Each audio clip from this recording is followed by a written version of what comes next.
Did that feel like Arsenal again?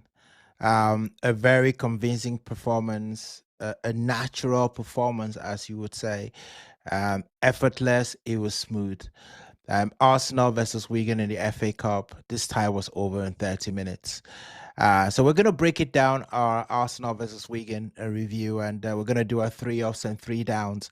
And before I go on, if you're new here, appreciate you being here. And of course, if you've been rocking with the channel, I just want to say thank you. Really appreciate all of you. So let's break this down, and let's get into it and properly. Arsenal versus Wigan. Let's get into it.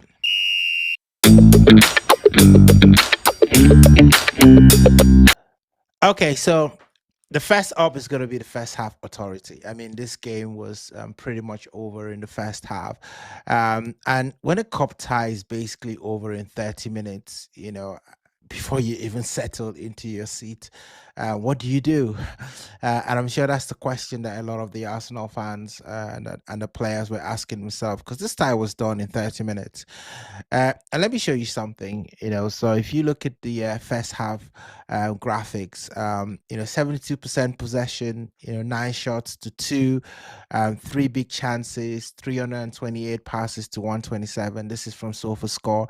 I always like looking at them just to give me a little bit more insight into the game. And Arsenal just suffocated Wigan. In that first 30 minutes, it was like relentless. Even the pass volume alone, that just tells you the amount of control that Arsenal had in this game. When was the last time we killed a cup tie that early? I can't remember. Some of you might remember this and drop that into the comment section, but it was good. It was good. And it's really important, especially after that tension that we experienced in the Brentford game. This was the sort of tonic that we needed. Okay. Second up, Eze's response. Yes, I know we're going to talk about Eze, and I know people are going to say it's just Wigan. But it is important, when you see a player, getting into his stride. And we saw the criticism. Brentford wasn't his best moment, although I do think that sometimes the criticism can be over the top. He wasn't, the only player that didn't really perform to the level and standards that we expect. And you could see the frustration, in Eze. But I mean, just look at this, look at his performance in this game. He had 2 assists, 2 big chances created. Look at his pass accuracy as well, all in the top 90s. And then, the control in his own half. And that stat is actually quite important, because it just tells you that he's not rushing things. He's being calm about it. He didn't want to force the game. That's a lot of discipline. I feel like Eze is the sort of player that needs to have the ball in the right parts of the game. He's not going to be that one that is going to go look for the ball, and it's difficult when you have low block teams, and you can kind of see that Wigan didn't settle into a low block.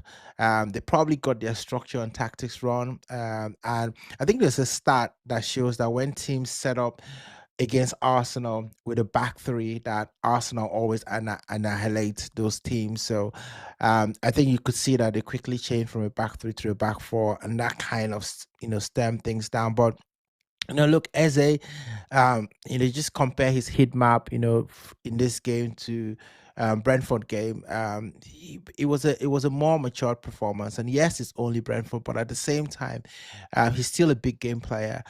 Those 2 assists, for me, the pass that he made reminded me of the pass that he made against Manchester City to Martinelli that brought Arsenal 1-1. He's capable of making those passes. So, and I actually love, that he was also contributing in the other side of the pitch as well, in terms of, also wanting that clean sheet. And it really tells you, about his standards that he set. So, big up to Eze, did very well. Okay, third up for me is Nørgaard. Honestly, every time I see him play, He just looks assured, whether he's playing in the defense or he's playing in the middle. He actually controlled this game. I don't even think for any second anyone thought, where's Declan Rice? Because usually Declan Rice is the one that is very visibly controlling the game. And I love the fact that Mikel Arteta, just let him do his thing. He sat in that six role. He wasn't really advancing and moving forward, although I did see him one time run up front. But in the main, right, his average position was really just sitting in that six. And he plays that very well. Just look at what he was doing there. His passes as well. Just look at his pass map. Very, very, comfortable, involved in a lot of things, over 81 passes that he made, with about 71 of them hitting the right spot. 39 the opposition have, a couple of long balls as well. And look, he was just ever present in that game. And sometimes, a player like that just makes the game boring in a kind of way, because all he's doing is just doing the basic stuff, the simple stuff. You get the simple stuff right, and then it just elevates the performance. Okay, we always do three things that Arsenal can improve, and this one I have to say is a bit of a struggle when you win a game basically in the first half. But it's all about standards, right?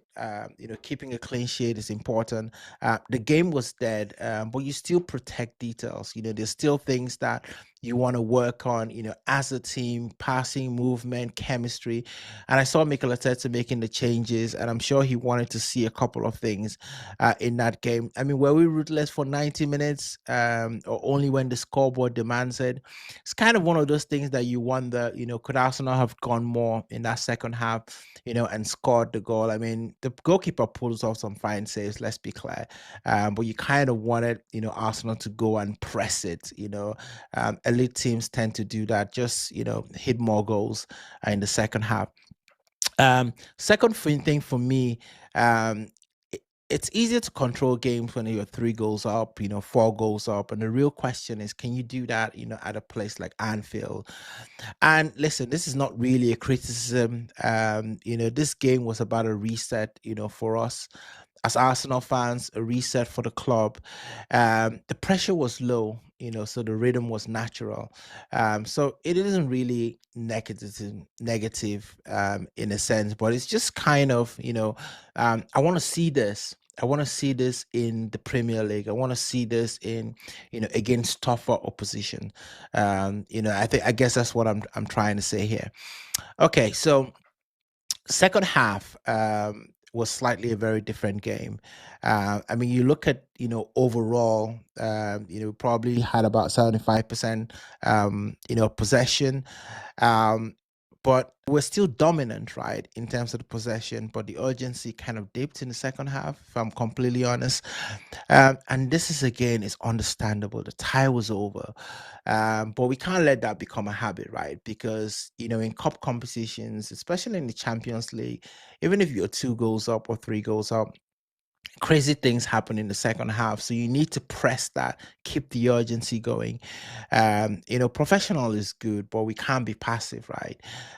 When it comes to the second half. And hey, it's for me, it's like I said, it's just a learning, thing that we've got to do. When we kill games off in the first half, what do we do in the second half? It's good to be professional, but at the same time, can we press it? Can we have that killer instinct, as it were? All in all, this was a great turning for Arsenal. This is the sort of game that you won after the Brentford game, and now all eyes is going to be on Wolves. So I think it's a reassurance, to ourselves, that the talent is there, the structure is there, the depth of the squad is there. The depth really, really showed in this. So the question is, will we look like this when the stakes rise again? Because the stakes will rise again on Wednesday when we play against Wolves, and it will be a very different game. Wolves are going to set up in a low block, and all of that. They are fighting for their lives. If they still in their heads believe they still got a chance to get out of the relegation zone, although other people might think that they are pretty much gone. But let me know, guys, what you think about your 3 ups and 3 downs. Put it in the comments as well.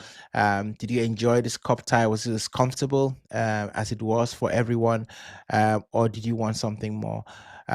let me know. Let's chop it up in the comments. And don't forget to hit that like and subscribe button as well. If you do enjoy this, share this with as many other Arsenal fans as possible. I'll be back to preview the Arsenal versus the Wolves game, and let's see what that game will bring for us. Take it easy. Have a good one.